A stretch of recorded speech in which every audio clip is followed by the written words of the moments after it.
Welcome back. The Boston has entered the chat. Pat Welter, WRAL, joins us now down there in North Carolina, all over this stuff with Bill Belichick and these Tar Heels. Pat, I'm jumping right in here. First of all, thank you for waking up early and joining us. It is a bye week, so you don't have to worry about another Tar Heels loss this week, my friend.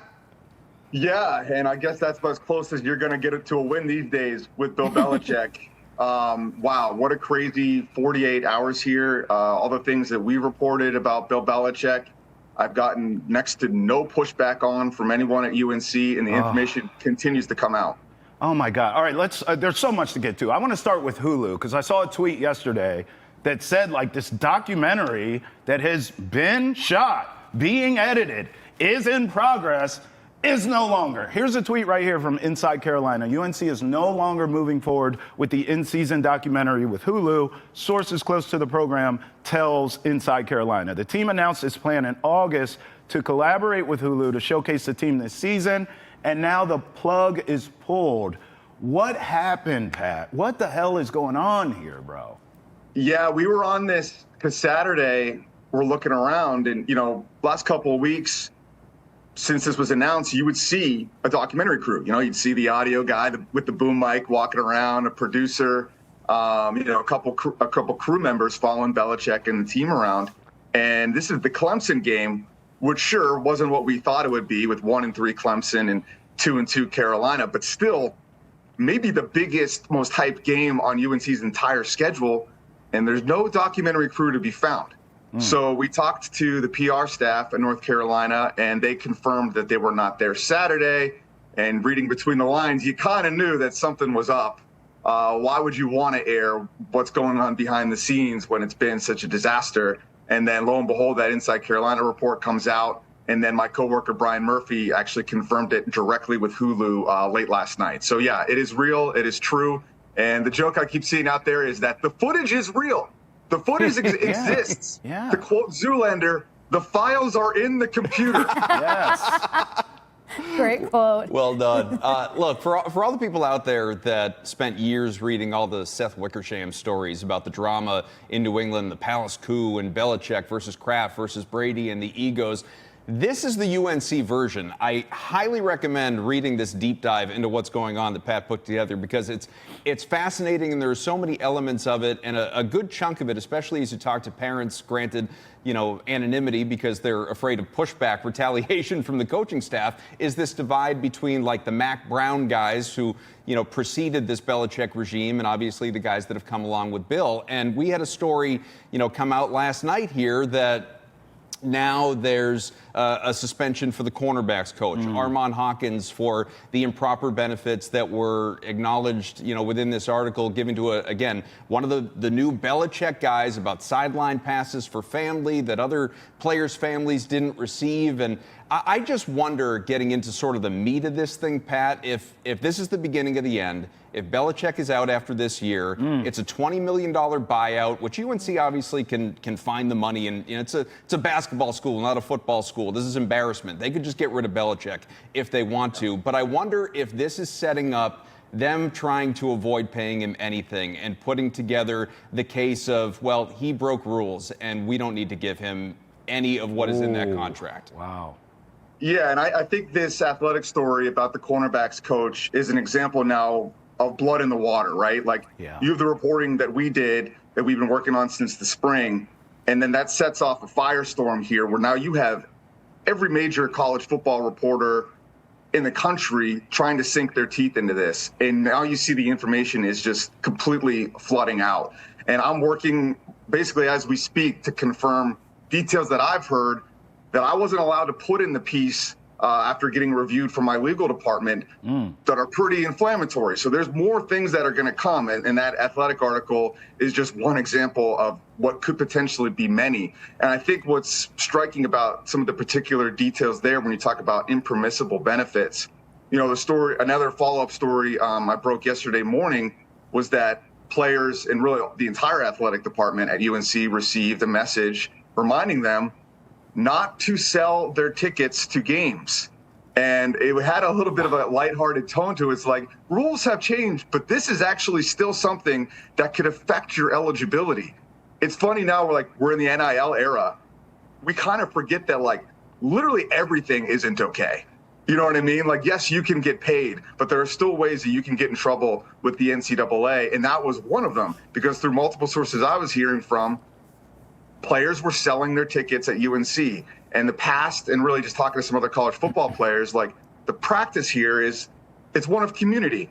If I don't need tickets for my family because of a particular location of the game, but we're playing at Clemson and my fellow defensive back has a lot of family members in South Carolina, you give them your extra tickets. What was going on here, I don't know exactly how many instances, but players were selling them, taking that money. And that's just kind of speaks to the overall culture that Bill Belichick has created, where his pro model seems to have backfired, where these guys are all in it for business. And I don't want to speak for all of them, but it's an overarching culture problem within the team. Big time. And you're uncovering a lot of things within your report. So a question that I have to ask, kind of maybe a two-layer here in terms of culture. For one, you basically loaded off on how the communication has failed to exist here, the frustration between parents and then as well as the players. And then on top of that, considering that things unfold from the head, are some of these uncharacteristic things, the selling of tickets, the basically trying to do things outside of the organization, not by morale, could that be because of all the chaos that came in with Bill Belichick this season? Yeah, I mean, it starts at the top, right? That was one of the quotes I got from a source. The leadership starts from the top. There's an individualistic mindset. The boys are young and they're feeding into it. And really from the get-go, and some of this in a way is unavoidable, right? The comparison of the Mac Brown era versus the Bill Belichick era. And I covered the last 3 seasons of Mac Brown, and there could not be a more stark contrast. Mac Brown would talk to you in the hallway for 10 minutes. I'd be still in the facility at the end of the day doing live shots for television when everybody else was gone. He'd be walking out of the building right around 6 o'clock or so.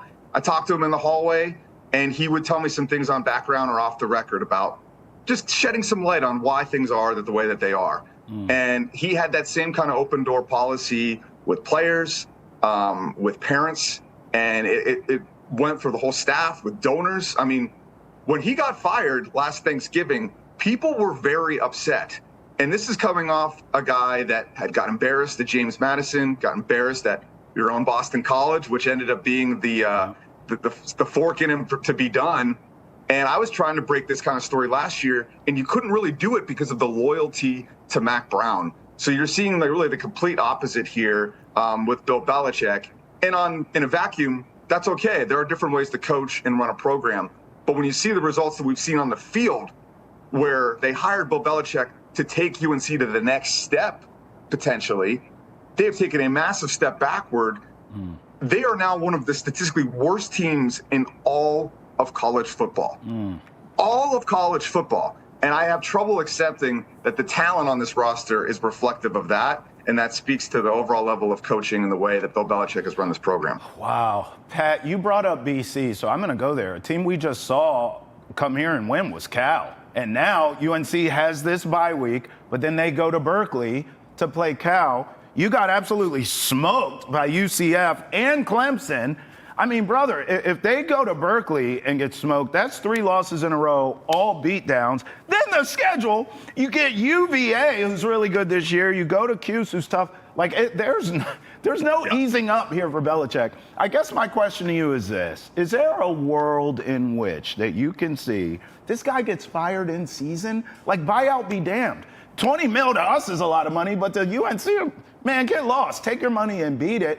If there is no, improper, all the other stuff. But if they can just pay him out to get lost, does he get fired in season? Well, that kind of goes back to some of the things we were talking about earlier, right, with this cornerbacks coach. That potentially opens the door. Now, I'm not a lawyer, but you've got things happening here is there a world where Carolina could find cause? Is there something in their contract where they could find a way out of this? I'm just speculating there. I think that's something to potentially think about. And then even beyond that, just... I think we lost. This news cycle keeps up like this. Go ahead, you froze. If this news cycle keeps up like this and the pressure keeps mounting, how is he going to be able to withstand this if the news keeps coming out? So, yeah, I think it's a legitimate question to ask. And you look at that schedule the rest of the way, I agree with you. I don't know if they can win another game. It's sports. Crazy things happen. But right now, and I'm hearing things behind the scenes about where the injuries are at. So I think things could go from bad to worse. Another game? Oh, my God. They don't win another game, bro? So after Cuse, they are home against Stanford. They go to Wake. Home against Duke. Duke, by the way, has something. They have an opportunity to be very funny here and get a hold of that footage and release it to the world. Just saying. Then NC State, they may not win another game, Pat. You may be right. 120 to 33. That's the point differential in Power 4 games. They are 2-3, yes, but their 2 wins are against Charlotte, who is a lower level FBS team, and Richmond, who is not, I don't believe, is an FBS. So like they are not competitive at all against Power 4 teams. It's truly remarkable. And again, like when you go through this story, people could read it and they might think it's sensationalistic and be like, "There's no way that's true. This is a hit piece." Well, I can tell you, I ran this by some of the highest levels inside UNC athletics. I ran it by Bill Belichick's own PR staff. I got next to no pushback. And then when you see the results that you've had on the field, it lets you know that, and now everybody else in the country is reporting on these same details or very similar anecdotes. It makes you think that it's all completely true, right? Like when you're reporting this, you can't talk to literally everybody. But I talked to about as many people as I possibly could and I'm still talking to. And I feel better and better about the reporting by the day, just more we're learning and the more we're seeing. Yeah, Pat, you lit this fuse, and it's a fascinating article, and like you said, more to come from The Athletic and different things that you had in the piece that, again, you got legal pushback on. So, I mean, shed a little light, if you can, into what's to come here. I mean, what's the next saga in this story? Yeah, I mean, it becomes, with a piece like this, and, my background is in feature reporting journalism. I'm a profile guy. I produced a documentary last year on a UNC recruit for basketball, Drake Powell, who's now with the Brooklyn Nets. So that's kind of my background. But in doing that, I've been able to develop a lot of relationships and kind of cover UNC athletics in depth. So that's kind of what led me to this, a tip back in the spring through a relationship that I had. And yeah, I'm still learning things more. Like we're going to get off with you guys. I'm going to make a phone call to somebody that's given me kind of a list of tips to run through. And when you're talking about specific names, specific allegations, you have to go through it with like an extra level of a fine-tooth comb. And we had some things in the legal document that we had in the piece originally that our legal department had us take out. So it's hard for me to give you guys specifics, but I would just say it feels like we could be just kind of tipping the iceberg. And it's amazing to me. Like one of the things when I knew I had a story was when I started meeting other sources and I didn't necessarily have a relationship with them.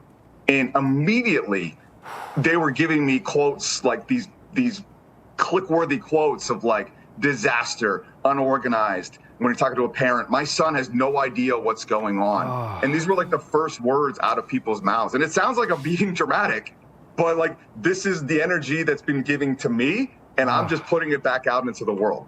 Yeah, these parents can't love Jordon Hudson hanging around either. That's a whole nother thing that we'll do the next time we have you on. We'll have you back. Pat Welter, WRAL, thanks for getting up early with us, man. I mean, you have really blown the top off of this for us, so we appreciate it. We'll definitely have you back at some other time. Thanks, Pat. Yeah, shout out to Londonderry High School, Emerson College, Providence College. This is a trip for me. I'm a New England guy, so honored to be on with you guys this morning.